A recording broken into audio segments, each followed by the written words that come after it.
안녕하십니까. 엘파스트리트 파트너스입니다. 2025년 6월 11일 수요일 마감 시장 보겠습니다. 코스피 지수가 1.23% 올라서 2,907로 마감을 했습니다. 네, 오늘 2,900을 드디어 넘었네요. 네, 종가가 거의 고가입니다. 외국인은 1,600억 정도 매수라서 뭐 최근 며칠에 비해서는 별로 안 샀거든요. 네, 별로 안 샀는데도 지수는 그래도 제법 올랐습니다. 네, 일단 어제 미국 시장부터 보시면 미국 시장도 조금씩 오르고 있습니다. S&P 500 같은 경우 0.55% 상승을 했고요. 이제 사상 최고치까지 2% 남았어요. 네, 그래서 미국도 뭐 사상 최고치 돌파를 할 거로 보입니다.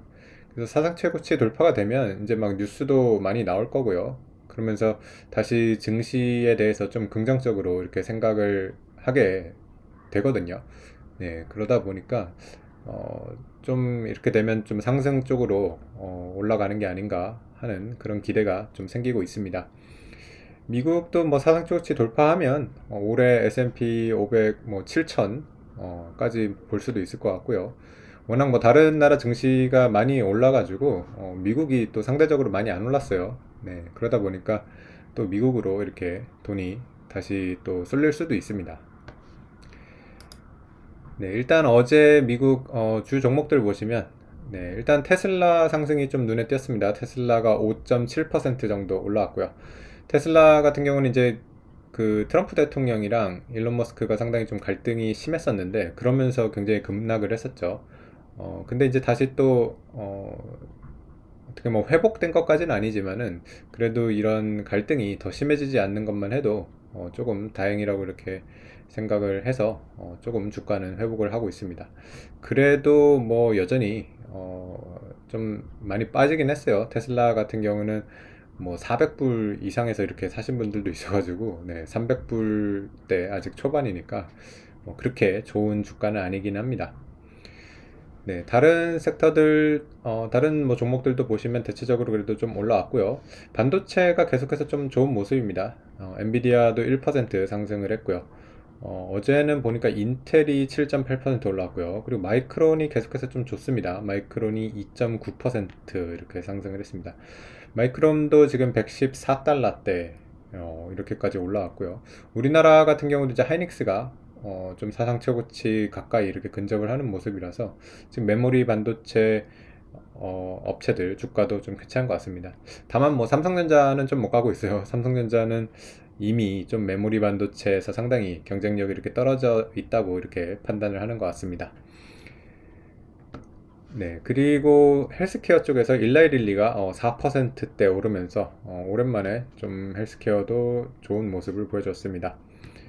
네, 그리고 에너지 섹터도 제법 올랐어요. 엑선모빌이랑 쉐브론이 거의 2% 가까이 이렇게 오르면서 괜찮았고요. 네, 그리고 뭐 금융주도 그래도 강보합 수준이었던 것 같습니다. JP모건 같은 경우 0.7% 상승. 네. 그래서 뭐 미국도 다우가 좀 약하긴 해요. 다우는 뭐 한 44,500 이 정도가 사상 최고가라서 다우 같은 경우는 조금 많이 약하긴 한데 그래도 S&P랑 나스닥이 어느 정도 다시 최고가에 근접을 하는 모습이고요. 다우가 약한 이유는 뭐 사실 유나이티드 헬스 그 여파가 커요. 유나이티드 헬스가 지금 300불이거든요. 네, 이게 다우에서 상당히 비중이 컸던 종목인데 거의 600불이 넘었었거든요. 네, 주가가 지금 반토막 이상 나 있는 그런 상황이라서. 네, 유나이티드 헬스 같은 경우도 상당히 우량 기업이라 가지고 이렇게까지 주가가 폭락할 줄 몰랐는데 글쎄요, 이게 참 위기를 잘 넘길 수 있을지 모르겠습니다.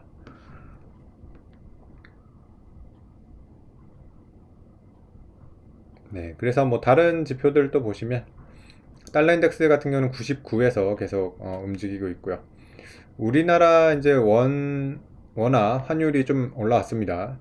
저번에 이제 1350원까지 갔었는데, 거기서 이제 40원대로 내려가지 못하고 다시 이렇게 좀 반등을 하는 그런 모습입니다. 오늘 1370원대까지 오면서, 뭐, 이 정도는 뭐 반등을 할 수가 있는데, 만약에 환율이 다시 막 1,400원 이렇게 넘어가게 되면 좀 안 좋기는 해요. 어쨌든 우리나라 이제 증시는 외국인 투자자들의 이제 자금 유입, 이게 가장 중요한데, 뭐 여태까지는 조금 들어와가지고 우리나라 이제 코스피가 많이 올랐는데, 만약에 환율이 다시 약해지는 그런 모습으로 간다 그러면 외국인 투자자들이 좀 투자를 꺼려할 수도 있거든요. 그래서 원하는 좀 강세 쪽으로 가서 다시 뭐 1300원 초반대 이런 식으로 가면 코스피가 3000을 훌쩍 넘어서 이렇게 갈 수도 있는데, 네, 그래서 환율 움직임은 좀 계속해서 좀 봐야 될 것 같습니다. 네. 그래서 뭐 오늘 우리 증시 같은 경우는 이제 주요 종목들 보시면 일단은 하이닉스, 네, 4% 오르면서 좋은 모습을 보여줬고요.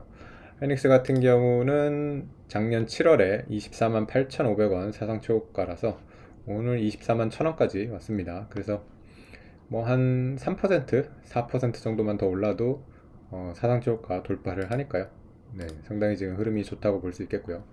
삼성전자는 1% 상승이라서 좀 많이 아쉽습니다. 그리고 주가 자체도 지금 거의 6만 원 정도밖에 안 돼가지고 확실히 삼성전자가 좀 많이 안 좋기는 합니다.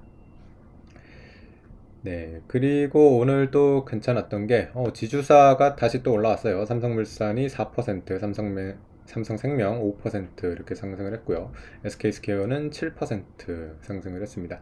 지주사 뭐 잠깐 쉬어가는 것 같더니만 다시 많이 올라온 게, 오늘 또 우리나라 보면 뭐 이재명 대통령이, 네, 거래소 또 찾았죠. 어쨌든 주식시장에 이렇게 관심을 많이 가지는 거는 참 좋은 그런 뉴스라고 생각이 됩니다. 주식시장을 부동산 버금가는 투자수단으로 만들 거라고 이렇게 얘기를 했고요. 이게 정말 우리나라에서 가장 지금 필요한 일이죠. 너무 지금 국민들의 자산이 부동산으로만 쏠려 있어가지고 부동산 가격도 너무 높고, 네, 그런 것들이 여러 가지 문제가 있는데, 주식시장 같은 경우는 그동안 너무 수익률이 안 좋았기 때문에 그래서 이제 사람들이 주식 투자를 잘 안 하는 거거든요. 그래서 어쨌든 우리 시장도 미국 시장처럼 꾸준하게 우상향을 해가지고 장기적으로 주식을 투자를 하면 무조건 이익이 난다, 뭐 이런 생각을 가질 수 있어야 될 것 같아요. 대체적으로 이제 우리나라 사람들이 이제 부동산 투자를 하는 게, 부동산은 웬만하면 이렇게 오래 가지고 있으면 가격이 올라왔다는 그런 안심감이 있는데, 주식 같은 경우는, 네, 뭐 굉장히 지금 장기 수익률이 안 좋죠. 네, 그래서 미국처럼 이렇게 올라왔다 그러면 우리나라 주식시장도 상당히 좋은 그런 인식이었을 것 같은데, 네, 어쨌든 뭐 여태까지의 이제 결과는 그랬지만은 앞으로 좀 좋아지면, 네, 서서히 주식시장도 좀 신뢰를 회복하지 않을까 이렇게 기대를 하고 있습니다. 네, 그리고 오늘 또 보면 원전, 네, 관련주 두산 에너빌리티가 6% 오르면서 5만 원대까지 올라서는 그런 모습이었습니다. 그래서 원자력도 지금 뭐 방산, 조선 못지않게 거의 지금 주력 이런 주도 섹터로 올라서는 그런 모습이고요. 두산 에너빌리티 같은 경우도 지금 뭐 옛날에 이제 뭐 고점에 비해서는 굉장히 낮은 가격이긴 한데, 이때죠. 2007년에 14만 원이 넘었던 이런 주가라 가지고, 네, 그래도 많이 올라왔습니다. 뭐 코로나 때 저점이 2천 원까지도 이렇게 빠진 적이 있어가지고, 뭐 이때 생각하면 뭐 25배 올라왔네요. 네. 최근 들어서도 뭐 한 2만 원대 이 정도라고 봐도 지금 2배 이상 이렇게 올라온 그런 상황이라서 상당히 많이 올라왔다고 이렇게 봐야 될 것 같고요. 그만큼 지금 원전에 대해서 좀 기대는 많이 큰 것 같습니다. 네.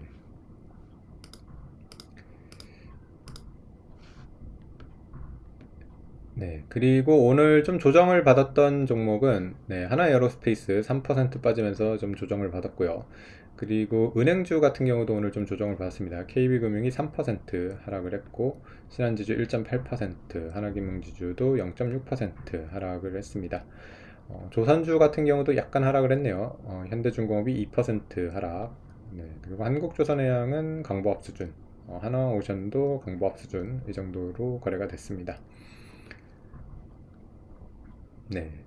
그래서 우리 시장 같은 경우 이제 2,900까지 올라오는 그런 모습이라서, 뭐 지금 추세적으로는 전혀 꺾이지를 않았습니다. 네. 잠깐 뭐 주춤하는 정도지 여전히 지금 굉장히 이렇게 가파르게 오르고 있는 그런 모습이라서, 네. 어쨌든 2,900이 상당히 그래도 좀 저항이라고 생각했는데 오늘 이렇게 올라서는 걸 봤을 때는 네, 뭔가 뚫을 것 같거든요. 네, 그리고 이렇게 올라오는 각도가 워낙 지금 강해요. 굉장히 지금 네, 이렇게 아주 강한 이런 추세로 올라오고 있기 때문에 이거는 확실히 뭔가 지금 레벨업이 되는 그런 모습이라서 네, 일단 뭐 3,000대 올라서면 뭔가 이제 큰 상승장이 오는 거 아닌가 이런 지금 생각도 좀 들고요. 네, 근데 이제 뭐 항상 이제 양쪽을 다 봐야 되기는 합니다. 지금 우리 코스피 같은 경우는 PBR 기준으로 1배 수준이 한 2,950 정도 되거든요. 그래서 PBR 1배가 오면 좀 경계는 해야 됩니다. 예전에 보면 이때도 그렇고요. 이때도 그렇고 거의 PBR 1배 정도를 오면 네, 고점을 찍고서 이렇게 떨어지는 경우가 많았어요. 네, 그러다 보니까 한 3천을 넘어가게 되면 분명히 가격적으로는 부담이 있는 가격이라서 경계는 항상 해야 되는데 뭐 이때 3,300 갔을 때를 보면 그 레벨을 넘어 버렸죠. 이렇게 넘어가지고 가는 경우도 있습니다. 이때는 PBR 기준으로 보면 한 1.2배, 1.3배까지 갔거든요. 이렇게 가게 된다면 우리 시장 같은 경우 뭐 3,000 뭐 후반대 거의 4,000을 갈 수도 있는 건데 이때는 이제 코로나 때 유동성의 힘으로 이렇게 갔다고 보면 지금도 만약에 PBR 1배를 훌쩍 넘어가지고 그렇게 갈 수 있는 장인지는 네, 좀 지켜봐야 될 것 같습니다. 일단 뭐 유동성 관점에서는 이때만큼은 당연히 지금 유동성이 풀리는 건 아니고요. 그리고 우리 시장 이제 기업들의 뭐 실적이나 이런 것들이 글쎄요, 굉장히 지금 막 개선되는 그런 모습은 아직 아니라서 네, 확실히 3,000대에서 상당한 또 저항을 받지 않을까 네, 그렇게 생각은 하고 있습니다. 네, 오늘 시장은 여기까지 하겠습니다. 감사합니다.